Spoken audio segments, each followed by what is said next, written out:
আসালাঙ্কা 3টা ম্যাচের মধ্যে একটাতে একদম বড় ইনিংস খেলে দিল, ডিপ পর্যন্ত ব্যাটিং করলো, আর একটাতে 50 করলো গতকাল। ঠিক একইভাবে কিন্তু কুশাল মেন্ডিস একই কাজ করে গেছেন।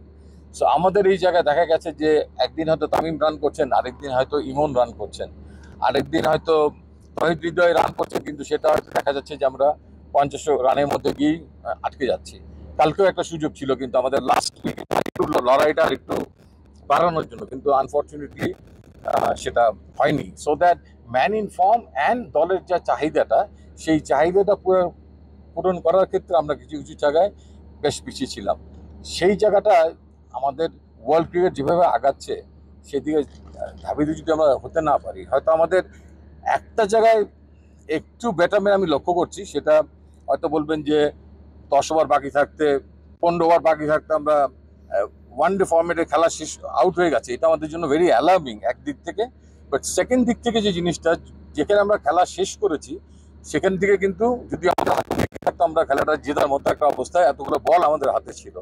সো একটা প্লাস পয়েন্টের পাশাপাশি আরেকটা দিক হচ্ছে যে আমরা উইকেটে আমাদের অবস্থানটা সুদৃঢ় করতে পারছি না, লম্বা করতে পারছি না। দুই দিক থেকে যদি উইকেট পড়ে যায় তাহলে সেই ম্যাচ জেতা অনেক অনেক কঠিন হয়ে যায়। সো দ্যাট লম্বা খেলতেই হবে, সেটা 20 ম্যাচে ওভারের ফরম্যাটটায় ভিন্ন আলোকে।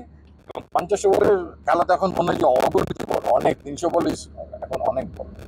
তো এই সিরিজে আমাদের ব্যাটাররা ভালো করতে পারেনি। তারা অভিজ্ঞতার আলোকে যদি আমরা বলি, এখানে যেমন তাদের দুইজন খুব নির্ভরযোগ্য অভিজ্ঞ ব্যাটসম্যান যেভাবে সামনের থেকে নেতৃত্ব দিয়েছে, এবং খেলাটা সিরিজটা লক্ষ্য করলে দেখা যাবে যে আসালাঙ্কা একটা ম্যাচ পুরো ডিপ পর্যন্ত টেনে নিয়ে গেছে।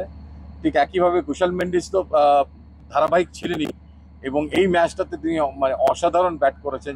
সেই জায়গাটাতে আমরা পিছিয়ে গেছি, এবং আমাদের মিরাজ কিংবা শান্ত যারা আমাদের এখন এই মুহূর্তে অভিজ্ঞ, আমাদের অভিজ্ঞ অনেক খেলোয়াড়ই চলে গেছে, সাকিব, তামিম, দেন মাহমুদুল্লাহ, রিয়াদ, এই তিনজনকে তো আমরা, সাকিব, মাহমুদুল্লাহ, রিয়াদ এবং মুশফিককে আমরা রিসেন্টলি হারিয়েছি। সো এই মাঝখানের যে ভ্যাকিউমটা তৈরি হয়েছে, আমার মনে হয় যে এটা পূরণ হতে একটু সময় লাগবে।